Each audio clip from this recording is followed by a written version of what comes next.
Cuando en una ciudad como la nuestra existe una tan arraigada y fervorosa devoción como la de los zaragozanos sentimos por la Virgen del Pilar, que no sé si nace ya con ella o se arraiga y se fundó con los zaragozanos, del ambiente que respiran, de la presencia en cada hogar de esta devoción de siglos, no extrañará que ese fervor se manifieste en los ecos más delicados y en las hazañas más sublimes. De estas hablan con expresión rotunda que pasmó al mundo las hazañas de epopeya de los sitios. Zaragoza en ellos defendió su esencia misma, pero la esencia misma de la ciudad era, ha sido y será siempre su Virgen. De las otras, de la expresión delicada de este fervor, hay en cada paso ejemplo, y es también elocuente esa permanente presencia de zaragozanos ante la imagen, en una permanente renovación que pasma a quienes de lejos vienen a Zaragoza y les sorprende de que la Virgen tenga siempre esa corte interminable de adoradores. Tampoco puede extrañar, pues, que como un homenaje a esta devoción por María, Madre de Dios, los montañeros ofrecieran este sacrificio, este esfuerzo de una peregrinación que fundiera en su entrega el fervor que inspira el Pilar y la devoción que merece otra advocación mariana de tanto rango y tan universal fervor como la de Lourdes.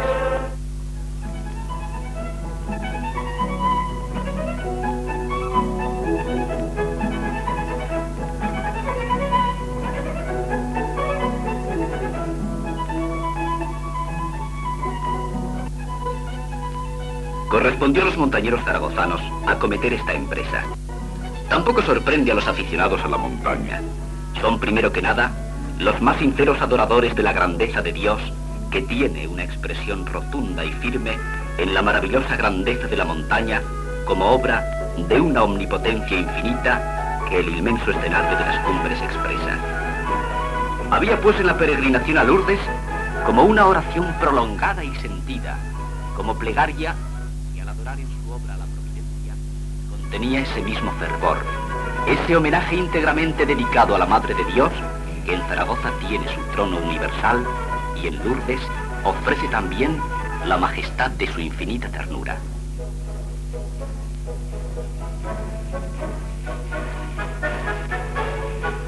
Comenzaron las cosas con los mejores auxilios. Desde el primer momento se tuvo la adhesión plena de las autoridades zaragozanas de todo orden y de los clubes deportivos. Y el acto pilarista, en que se postraron ante la Virgen del Pilar, vestidos ya con sus atuendos de montaña, palpitantes por lanzarse cuanto antes a la empresa, tuvo, dentro de su magnífica sencillez, toda grandeza que le prestó la presencia del arzobispo de Zaragoza y la del gobernador civil y el alcalde de la ciudad, montañero también de densa fibra, a los que se asociaron una multitud de zaragozanos que sentían, como los montañeros que iban a iniciar la marcha, el mismo anhelo y la misma piedad mariana.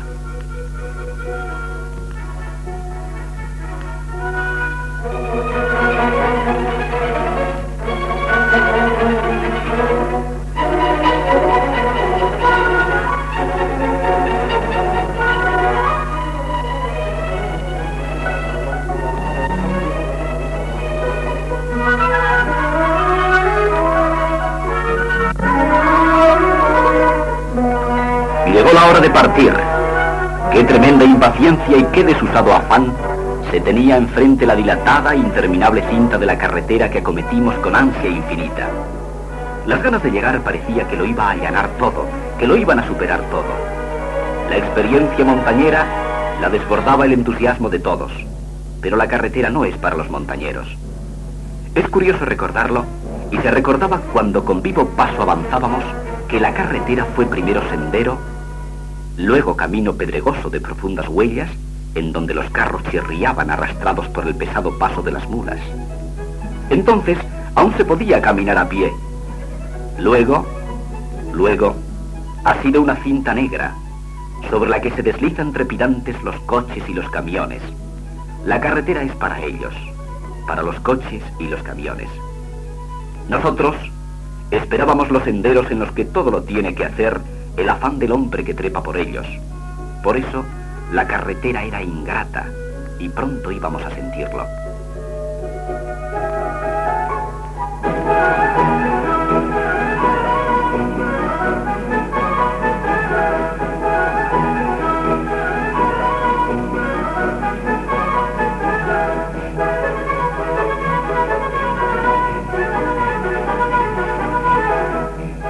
Puede que en estas horas, las más amargas, las únicas amargas, si cabía la amargura de la marcha de estos días, fuera nuestro más eficiente bálsamo, nuestro consuelo más vivo, la presencia del padre Cabero, animoso, siempre alegre, tenaz, dinámico, que nos reunía en el sublime momento de la misa y luego era un compañero más en la marcha y en los detalles de la excursión. Y luego, la presencia de las dos montañeras frente a las que había que mostrarse animosos y alegres, porque animosas y alegres parecían ellas. Sufridas las mujeres, era una lección que teníamos por fuerza que superar.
Las primeras jornadas fueron pues ingratas.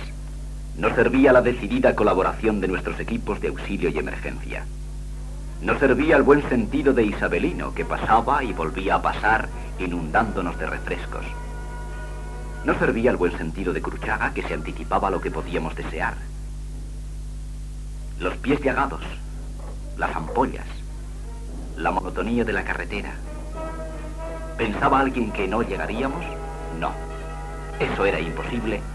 Y todos con un magnífico espíritu de superación, esperábamos que llegaría la hora de aquel maravilloso paisaje de las cumbres. La frescura deliciosa de la brisa en las cimas nos harían olvidar esta monotonía que era un enemigo con el que no contábamos.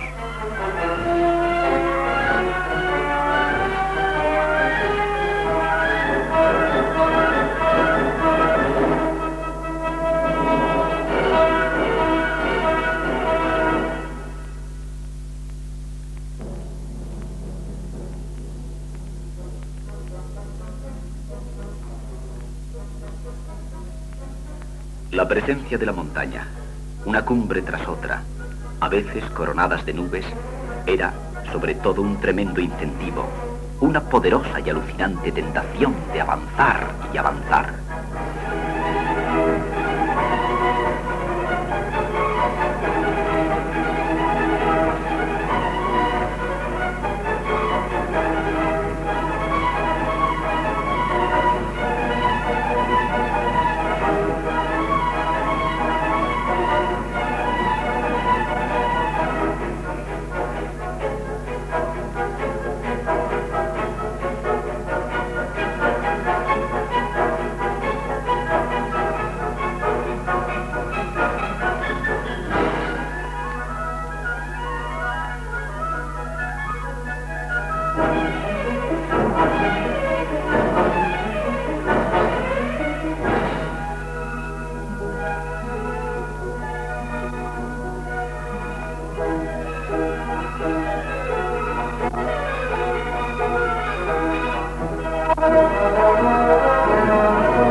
Se llegó por fin donde soñábamos.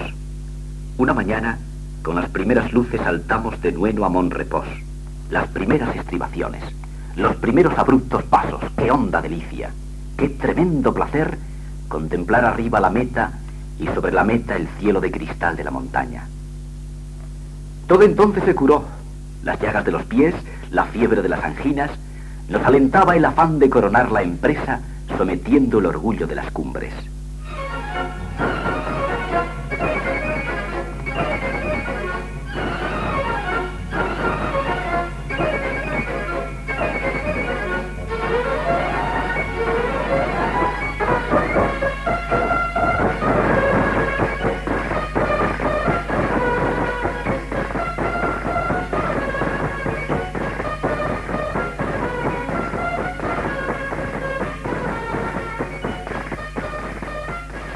cierto que el buen humor lo mitigaba todo, y así fueron surgiendo los destellos de ironía, y se bautizó a los excursionistas para regocijarnos, por ejemplo, con el muelle andar de 7 meneos, el hermano Sergio, el de la burra del Amparo.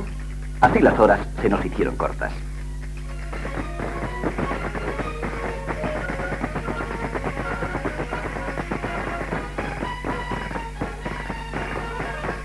Y así se anduvo, y así se pasaron los pueblos, entre la curiosidad cariñosa de las gentes. Y así, a lo largo de la ruta, los coches y los camiones que cruzaban ofrecían las delicias de sus saludos, de sus buenos deseos, de su adiós fraternal, de admiración y de aplauso.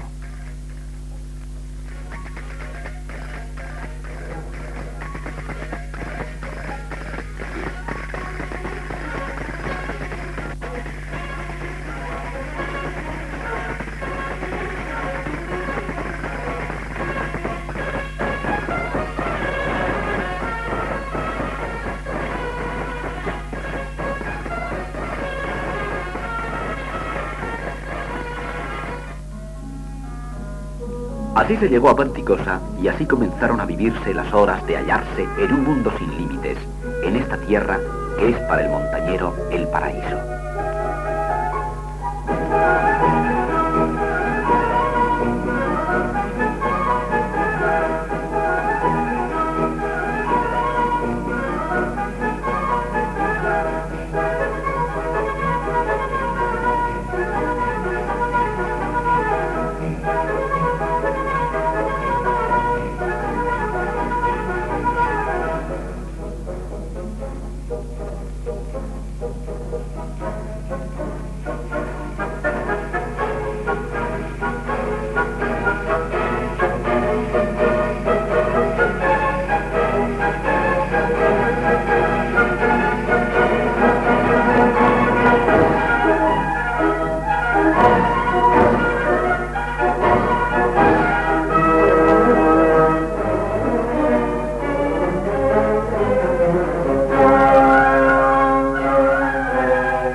La ascensión al marcador, seguidos por los amigos que en Panticosa nos acompañaron, fue una inolvidable jornada en la que la dureza de la escalada no contaba, porque nos animaba el afán de llegar y sobre todo la infinita delicia de admirar desde la cumbre el grandioso paisaje que solo a los audaces, a los enamorados de la montaña, les es dado gozar.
Era el marcador la meta de aquel día.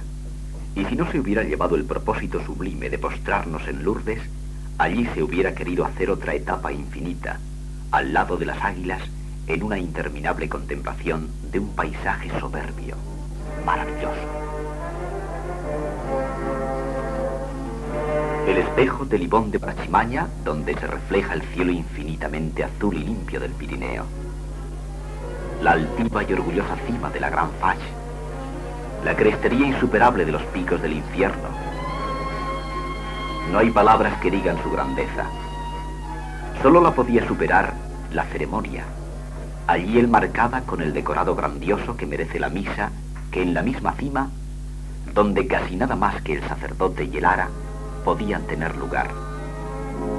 Todo lo demás, escarpado y pendiente, se dijo en aquella mañana de brillante sol caliente y limpio, que servía de fondo a las oraciones que aún más fervorosas salieron del corazón de los compañeros.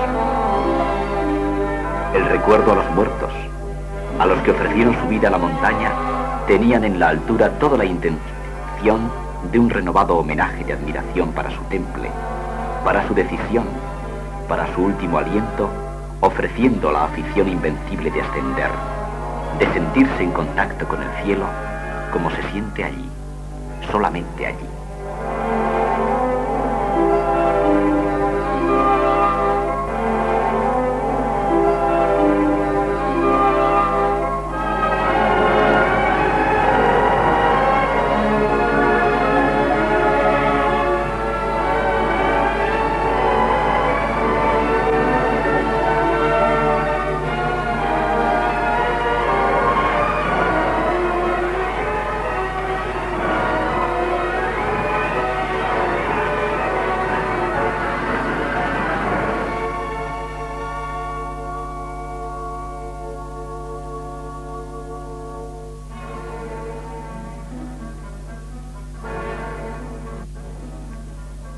Terminada la Santa Misa, de una parte nos embargaba el afán de culminar la empresa, de llegar cuanto antes a Lourdes.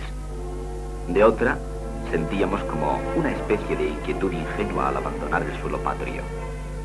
Por eso tal vez tomamos ese reposo, que se puede decir de despedida, antes de acometer la otra media etapa de la jornada. Queríamos echar otra mirada a estos hermosos picos que tantas veces contemplamos y que por unas horas tal vez iban a quedar atrás.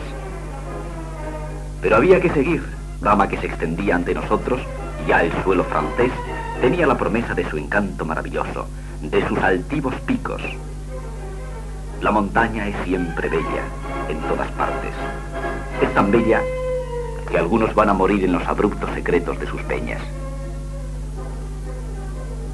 El responso por los montañeros caídos era buena expresión. Hay que seguir y la caravana comenzó su marcha. Pisamos Francia con verdadera alegría.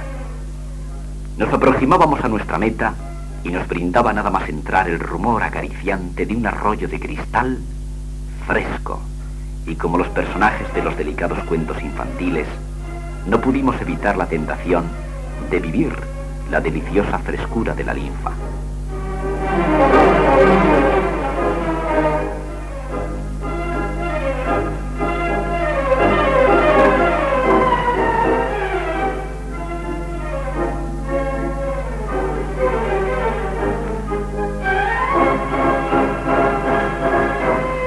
Se hizo en Balón la primera noche en Francia. Fue corta, o se nos hizo corta, o nuestra prisa la hizo más breve. Amaneciendo, abandonamos el refugio y seguimos a través de un maravilloso paisaje de laderas enriquecidas de praderas hacia Pont d'Espagne. Pont d'Espagne era una tentadora promesa de delicioso descanso, pero nos desentendimos de todo. En tanto que se reparaban fuerzas rápidamente, como si nos acosara el afán de llegar, como si presintiéramos ya el sublime momento de postrarnos en Lourdes, contemplamos un momento el acogedor paisaje. Pero nos llamaba, ya se ha dicho, el afán de llegar a Coteret. Estábamos a no más de 2 horas, que la contemplación extasiada de cómo se desploma en maravillosas cascadas el río abrevió hasta hacer que nos diéramos cuenta.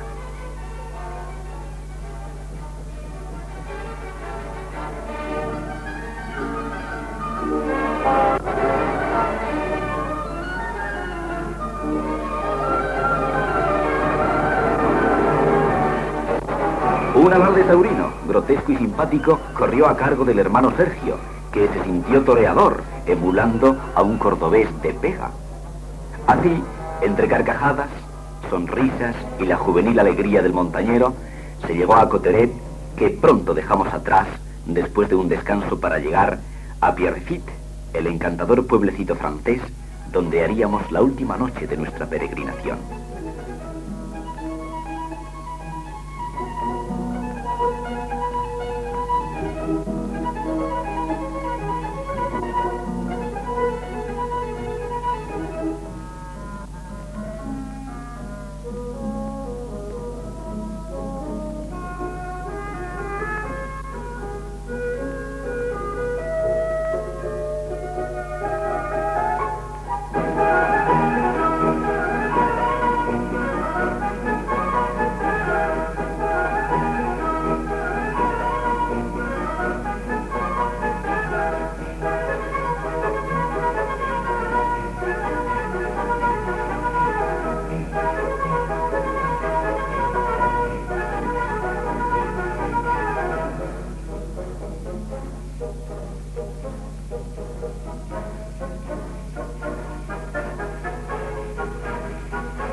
No se quiere recoger, sino para citarlo, la significación de fraternidad humana que encerraba el propósito cuando se pensó llevar a una región francesa tan unida a España como la del Béarn el abrazo de Aragón, que nunca con más calor que ahora podría volver a enlazar dos pueblos que vivieron unidos y los avatares de la vida separó.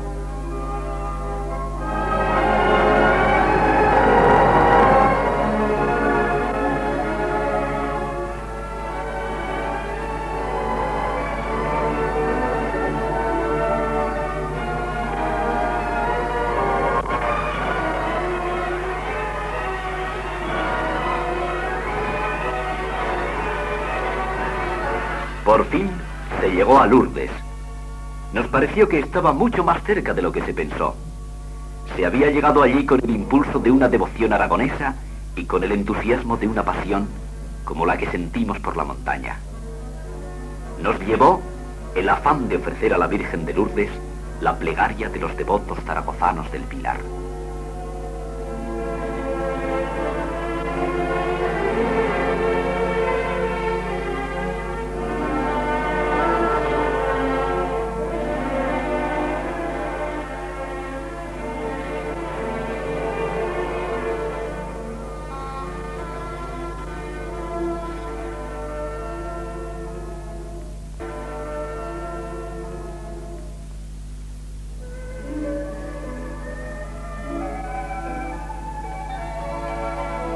Y cada cual, uno a uno, caímos de rodillas unánimes, porque es que frente a la sencilla imagen de Lourdes, en lo rústico de la cueva, se doblan sin querer las rodillas, porque se siente, en toda la plenitud de su grandeza, la presencia de la Madre de Dios.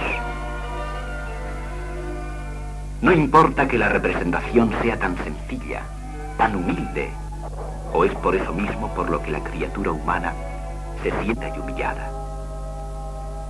Y así se pide con tan honda devoción, con tan encendido fervor, que su bondad infinita no nos abandone y nos permita sentirnos todos hermanos, todos sus hijos, y ser en adelante buenos, que es como se le puede servir. No se olvidaron aquellos momentos en los que nada cuenta, sino es aquella contemplación muda e inaudita. El rumor de las plegarias tiene un dulce son universal. Sentimos la verdad, cómo las dos vírgenes se abrazan. Sentimos de verdad que con nosotros había ido la Virgen del Pilar.